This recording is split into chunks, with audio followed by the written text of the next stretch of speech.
Salutations Rangers, Sanguinius, everyone's favorite golden beloved Hawkboy. Truly there is no more perfect primarch than this fabulous golden lad. And he's meant to be that, because regardless of who you are in Warhammer 40k, regardless of where you are in your Warhammer 40k journey, whether you're an Imperium boy, whether you're a Xenos lover or a Chaos Lord, everyone loves Sanguinius. Because whilst you may have your favorite primarch, there is nobody that hates this wonderful golden angel. Something that cannot be said for our other chap we're going to be talking about today, the one and only murder Batman, Konrad Curze, aka the Night Haunter. Mr. Emo Bad Boy Daddy Issues is certainly not beloved by everyone. I mean hell, even some of the people who love the Night Lords don't love this guy. Now there are a multitude of reasons, but one of the main ones is because he suffers from the same thing that a lot of traitors suffer from. That being that oftentimes they can just come off across as whiny little babies, complaining about stuff that, could be resolved rather easily, truth be told. And he's often brought up when talking about Sanguinius, cause for those of you who don't know, both of them have future sight. And that isn't the only thing that they're similar in. Both of them have heavy vampirism tones, it's a whole case of the angel and the dark angel, wings, bats, Night Lord's blood, all that luck. They're pretty similar. Yet they are related in more than one way than that. Something a lot of people don't know is that these two interact a lot, with Sanguinius being one of the few people who actually gave a fuck about Konrad. And they actually had a lot of interaction during the Imperium Secundus shenaniganery. And so people have said that Sanguinius is the perfect angel, the perfect primarch. Everything that Konrad Curze isn't. For all the evil that Konrad Curze has done, Sanguinius has only done good in his stead, and he could never sink as low as Konrad. Or is that so? Because what if I told you that the worst thing to ever happen to Konrad Curze, the most evil act perpetrated upon him, was actually done by Sanguinius? Ooh. Well, ladies and gentlemen, today we're going to be talking about arguably the most evil thing Sanguinius ever did in the heresy. Without any further ado, ladies and gentlemen, let's get cracking on with today's video. Alright, ladies and gents, before we can get cracking on, context, because context is king. The source of this event comes to us courtesy of the book Ruinstorm. Basically, Imperium Secundus has just learned that Imperium Primus is still a thing. So they decide, right, we need to go and get that done. But how they learned about it is due to Mr. Konrad Curze during his trial. For Konrad has finally come to account for all the bullshit he did and all his various crimes, which are included but not limited to general bullshit during the Crusade, cracked his own homeworld, participated in the Dropside Massacre, did unspeakable things to countless loyalist legionaries, put Vulcan on a t-shirt more times than there have been civil rights movements, did horror in the Thramas sector till the lion showed up. After getting bent by said lion, he played the greatest game among us, rage-baiting the lion on his ship, ran around murder-killing everyone in McCraig, tried and failed to kill Lion and Gilliman, killed a bunch of wolves and then tried and failed to kill Gillamom, tried to touch John, the worst character Grammaticus, only to get sent into the warp, came out of the warp, then folded Ascalon like a pretzel, then taking him hostage, failed in trying to make Sank emo before explodinating the room, more terrorism and a bombing, forced to 1v1 the Lion, then got the Magnus Special, tried to pull the mental health card during the trial, and being an insufferable cry pussy in general.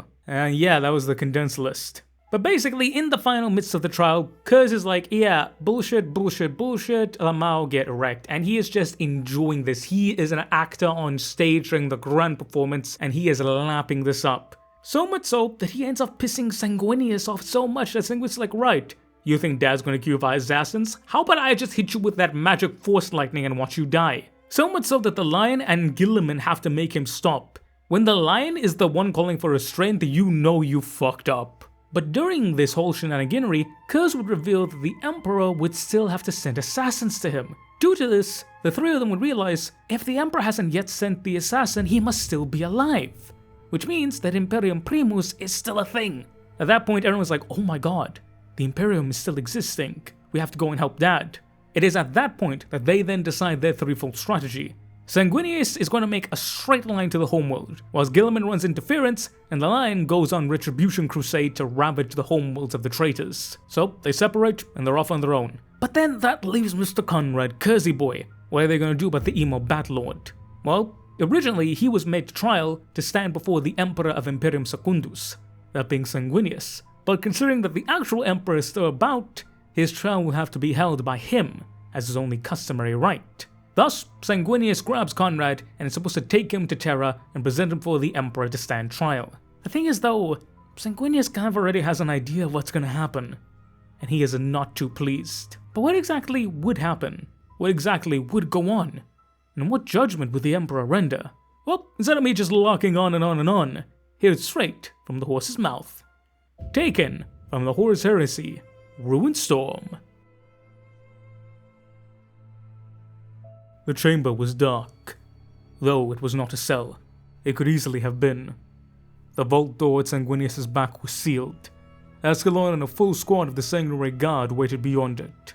Ascalon had been reluctant to leave Sanguinius alone with Konrad. His bonds are strong. Sanguinius had told him, they are about to become stronger.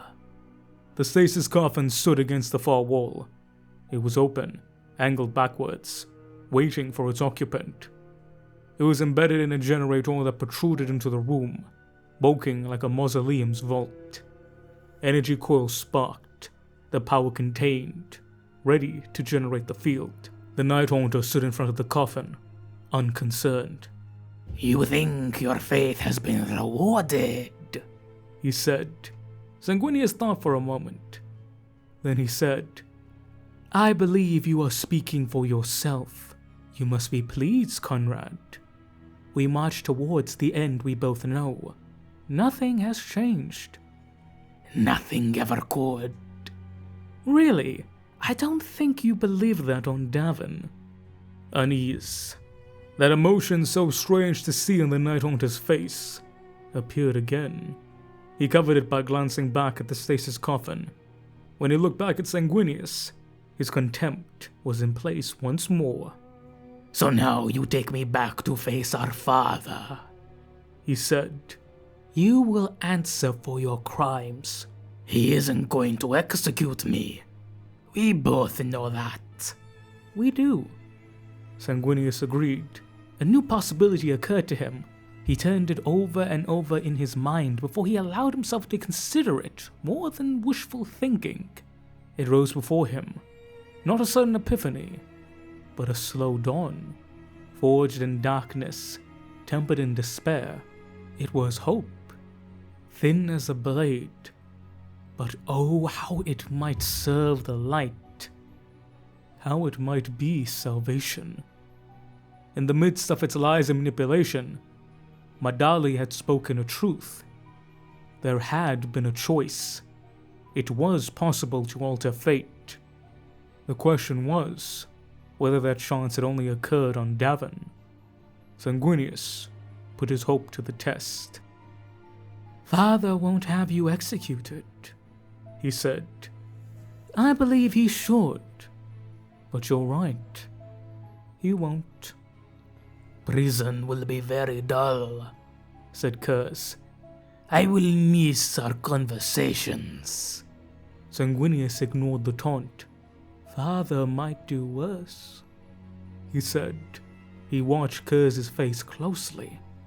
He might forgive you. He struck home. Curze's mask of contempt fell. The unease returned. The reptilian eyes widened as they saw Destiny enter a state of flux. In the storm of emotions that passed in micro-tremors over the Night Haunter, Sanguinius saw anger and doubt. He saw horror again at the thought that the universe was really not as Curze had known it to be, for so long and so absolutely. And Sanguinius saw what he was looking for. He saw the rarest of all things in Curze's eyes. He saw hope. That was what he needed. That was the confirmation. He pushed Curze into the stasis coffin. The Night Haunter fell back and lay prone, helpless. He might forgive you, Sanguinius repeated. I don't. You cannot have that redemption. I won't let you. Rest certain in your destiny. You will have it. I am not taking you to Father. You cannot kill me either. I die at the hand of Father's assassin. I'm not going to kill you. I'm going to jettison your coffin into the void. The assassin will find you when the time comes. It may be millennia, Konrad.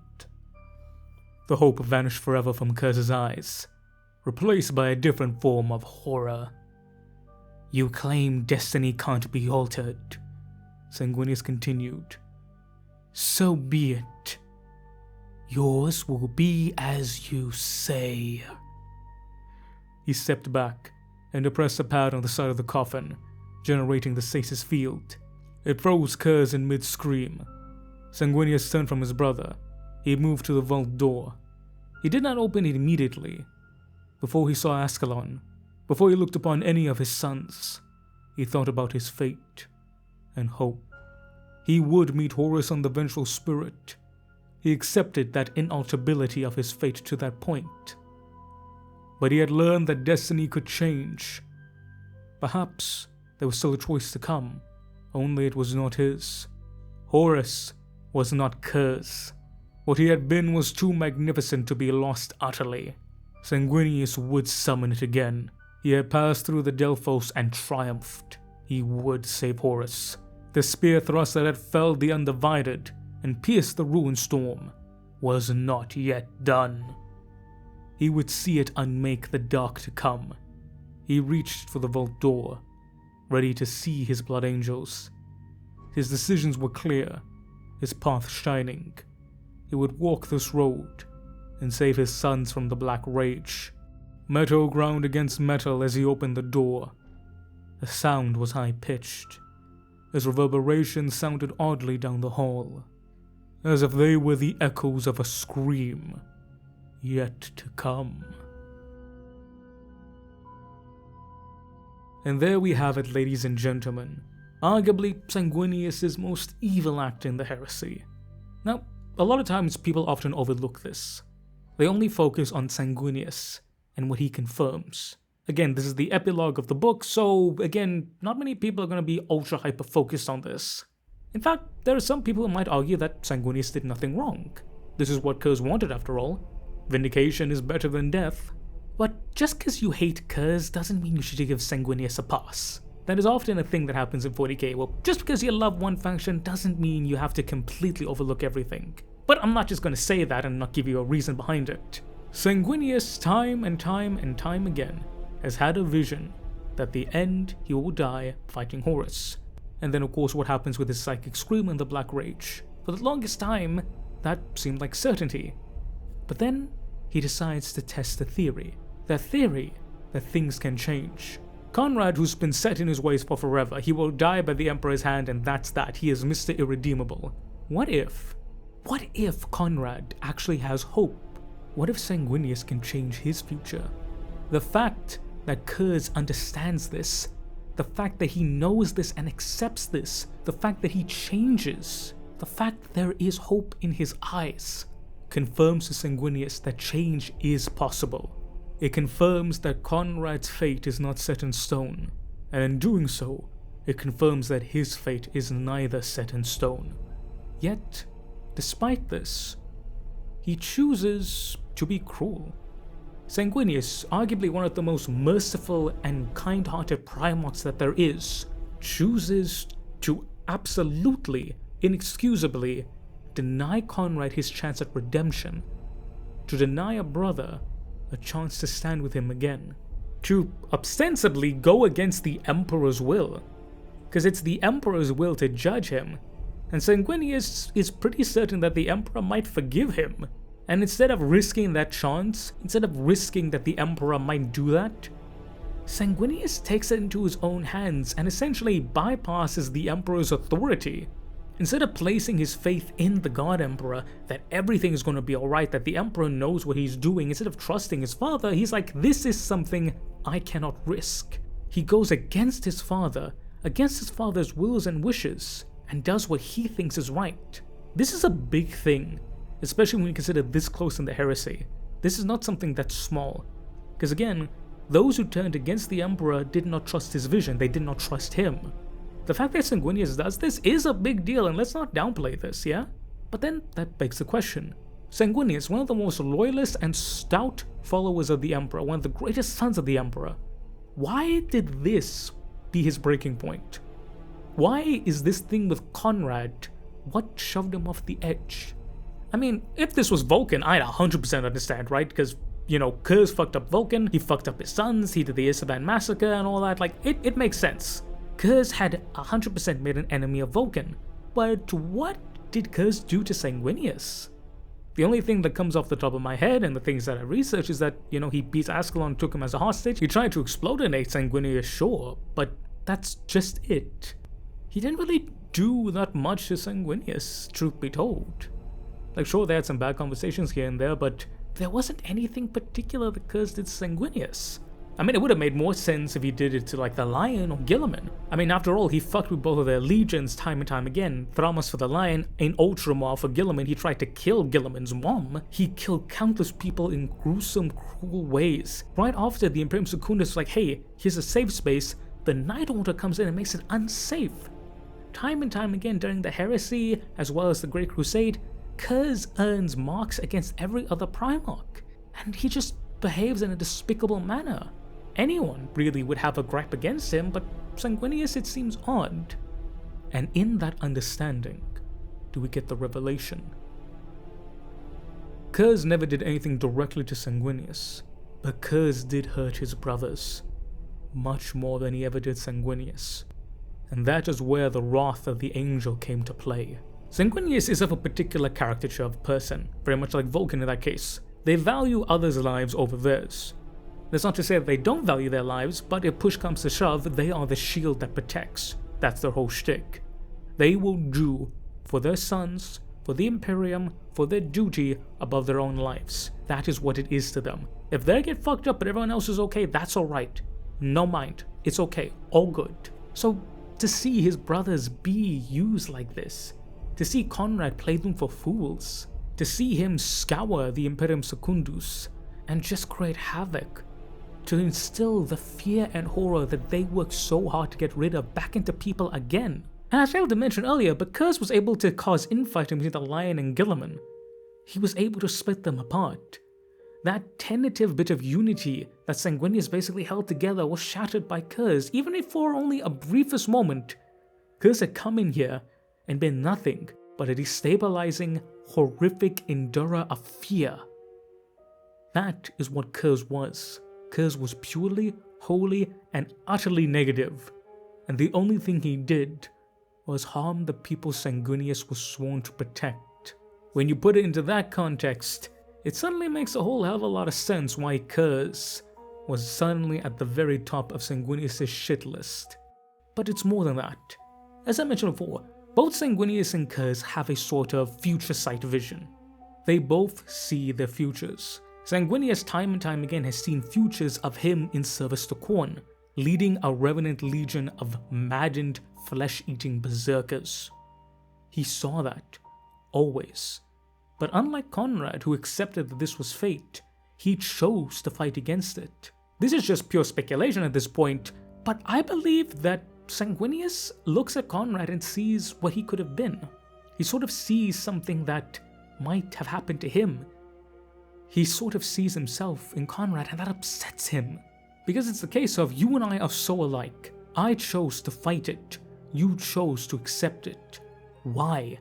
Why did you choose to accept it? Why didn't you choose to fight it? Why didn't you choose to be better?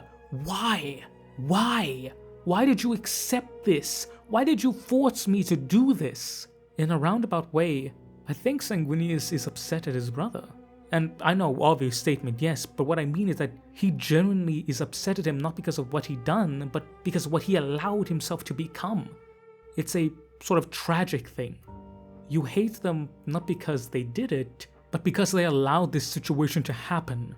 Because deep, deep, deep down, you still wish you could call them brother.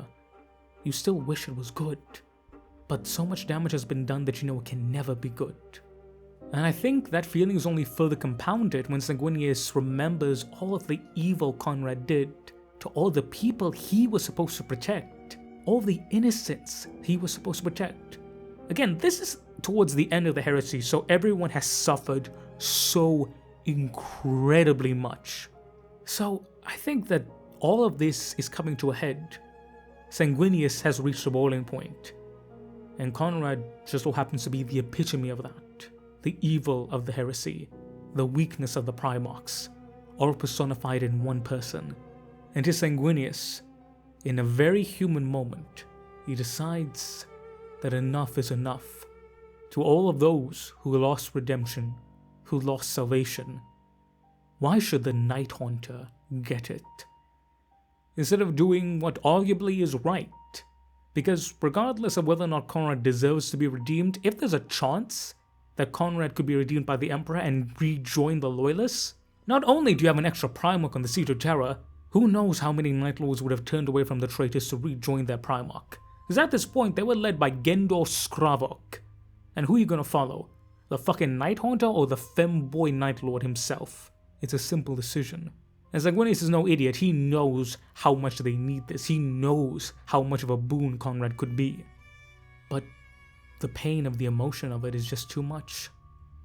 The Night Haunter, the skinner of men, the torturer of worlds, to be allowed to be redeemed by the Emperor? It's too much. And in a moment of rare humanity, the angel denies grace rather than giving it. Sanguinius denies his brother. He will not allow him to have a happy ending. Is it selfish? Yes. But it's also very human. Because while Sanguinius may look like an angel, he's just as human as anyone else in the heresy. But that's the angel side. Now I want to talk a little bit about Curze. Because a lot of people like to give Curze bullshit, and granted he deserves their bullshit, but most people forget Curze is a tragic figure. Like many of the Primarchs, they are terribly tragic. 40k could be described if nothing like a Greek tragedy.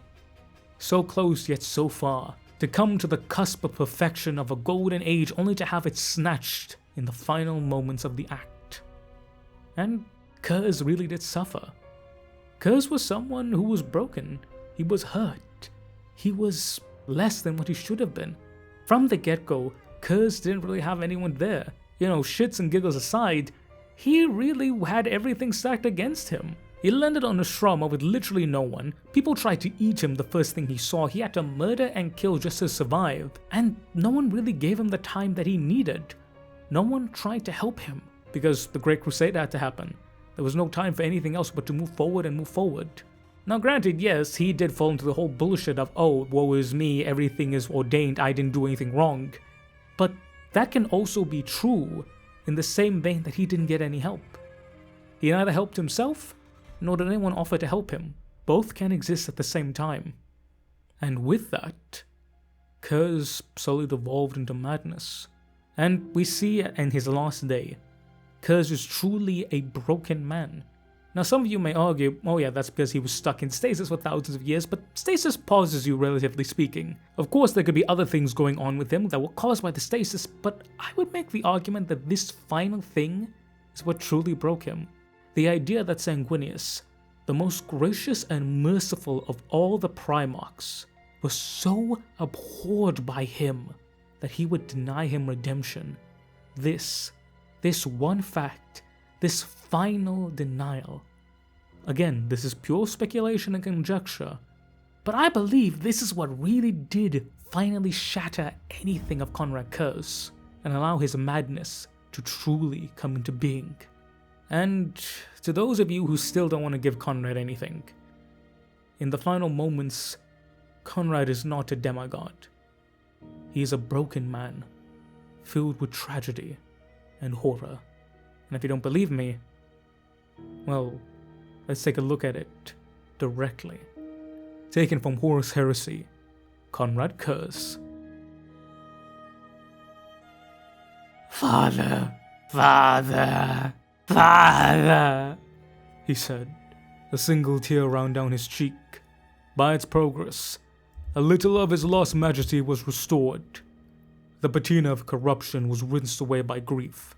Through the grime and caked-on blood, pure white skin, forged by artful Genecraft, shone in the tear's track.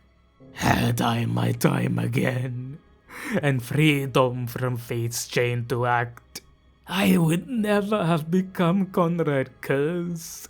Konrad Curze was a betrayer, an unbeliever, a lunatic. But worst of all, Father, Konrad Curze was weak. Night Hunter was strong. He gripped his book tightly. And in this benighted hell you have wrought, weakness is the greatest crime of all. Unburdened by this last confession, Curze shut his eyes and exposed his black teeth in a radiant smile. He looked heavenwards, as a prisoner released from incarceration might turn his face up to the sun. His catharsis didn't last. No amount of self-loathing was enough for Curze. The more he spoke his failings, the more he fueled his need for absolution. Talking wore the grooves of obsession ever deeper. Words could never erase his sins. Not his, not those of his sons, and not those of his father.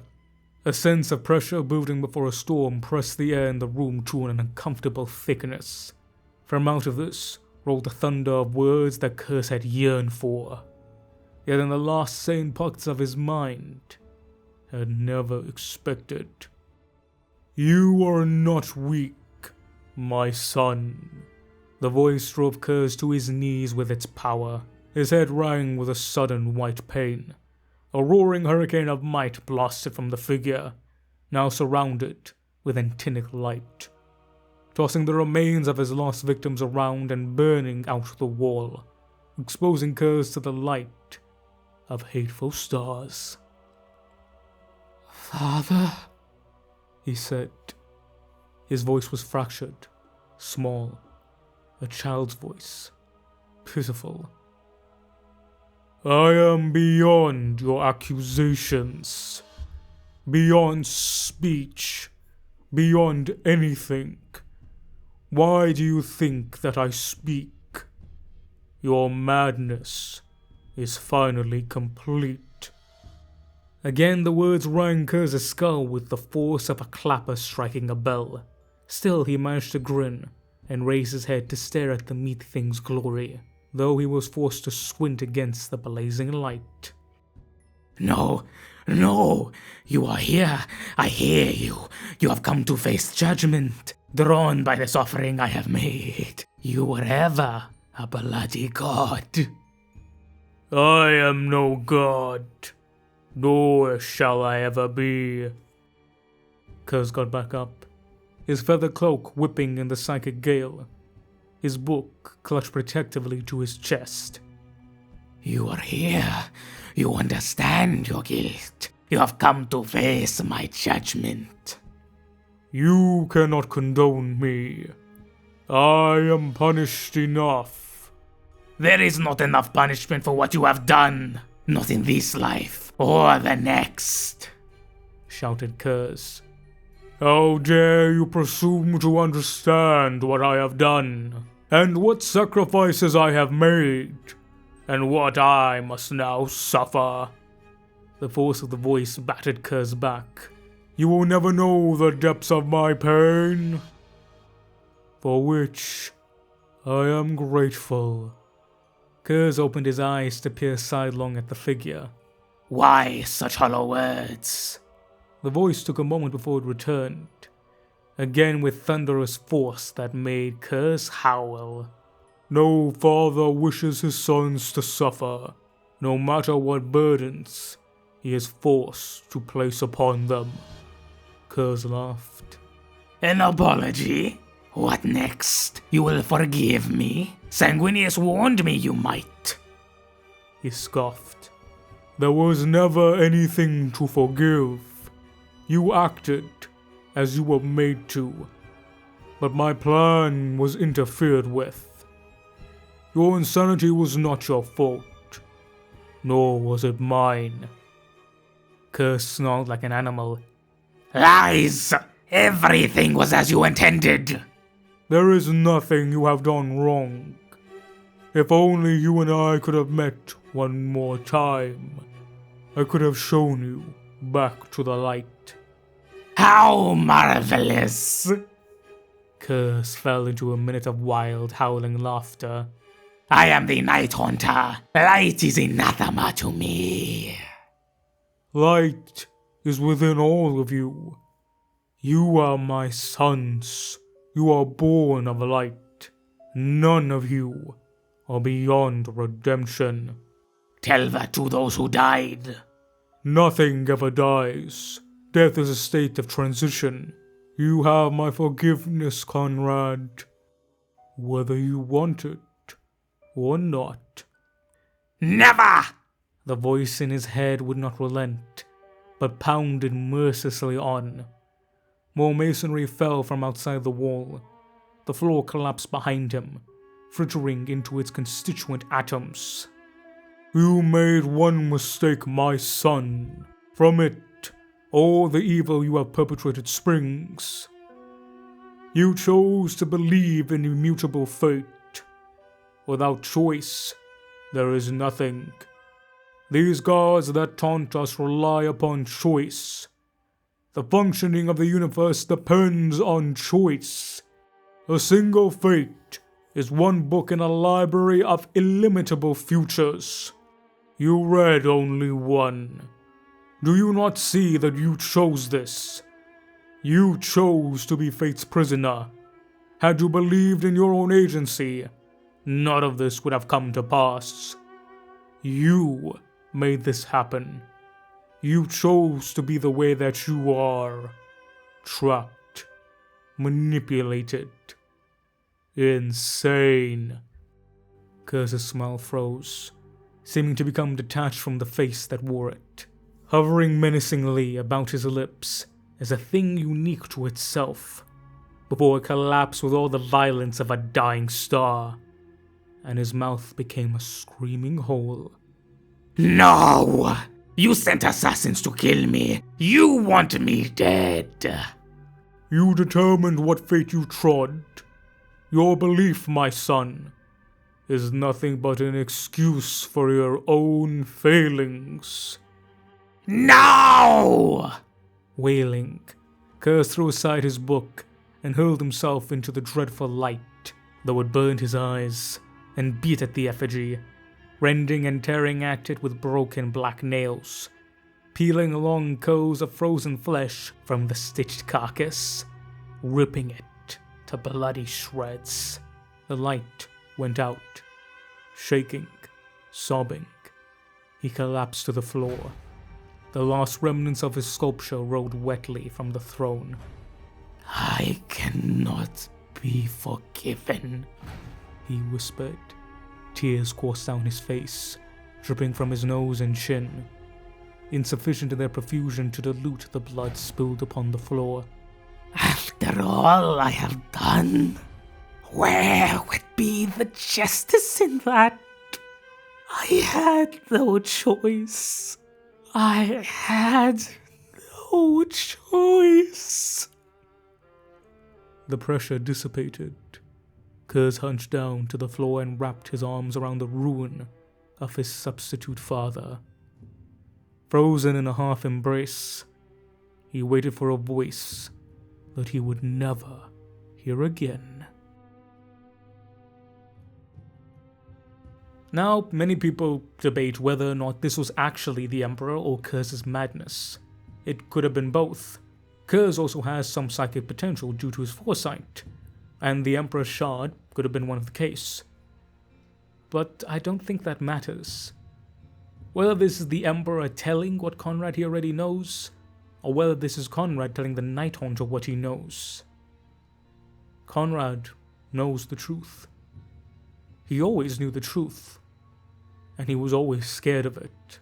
For one deigned the Lord of Fear, the architect of terror, the master of all horror. Curze was the most frightened and scared of all his brothers. His darkness was not a cloak he wore, it was armor he used to shield himself from the light. Curze is a tragic figure, wholly, truly, and utterly. And this is the thing, Konrad Curze did deserve redemption, but the Night Haunter did not. The Night Haunter was what people saw, so much so that they failed to see the scared little boy that was Konrad Curze, begging for help. Konrad is the Night Haunter, and the Night Haunter is Curze. So too does one suffer, so too does the other. So if Sanguinius was to save Konrad Curze, he would also save the Night Haunter.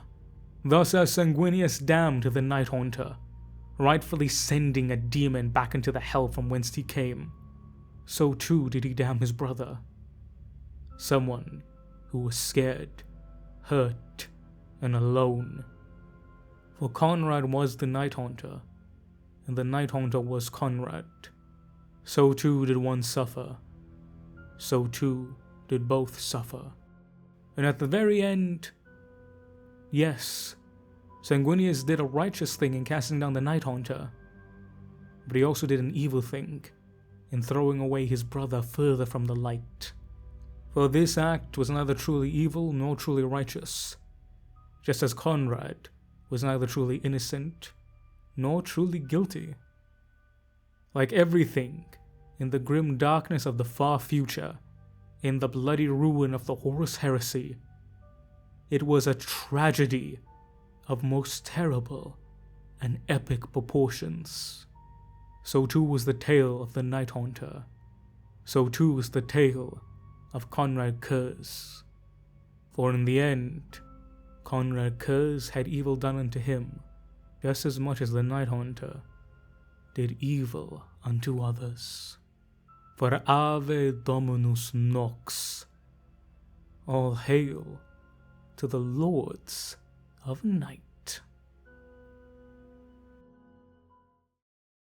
But yeah, ladies and gentlemen, thanks so much for watching. Let me know down below, what did you guys think about that? Do you guys agree with me? Do you disagree with me? Do you think that Sangy Boy did the evil? Should he have redeemed Konrad? Did Konrad deserve to be redeemed? Was it been worth it? Let me know down below. But I want to say a massive thank you guys for watching, but even more massive thank you to my awesome members and Patreoners. Shout out to my Lieutenant tier members, Mr. Eddie V3 and Miss Majora of the Void.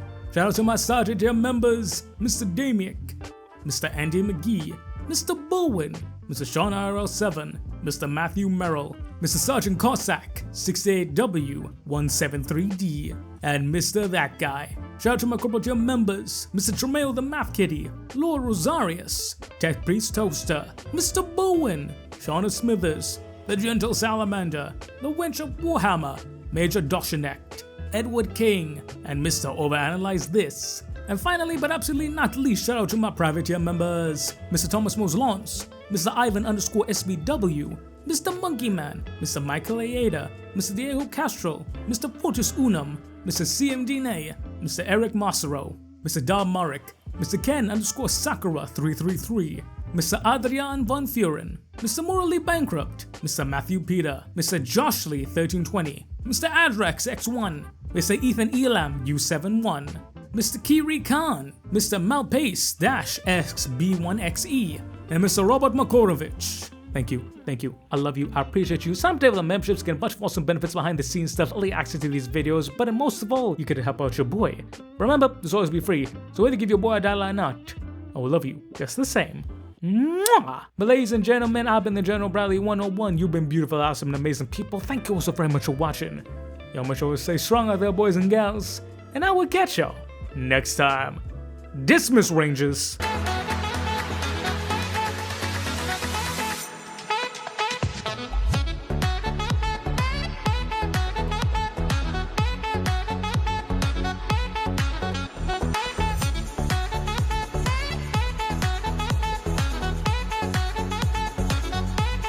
The amount of gender-bent NSFW Konrad Curze, y'all need help. Y'all need Jesus.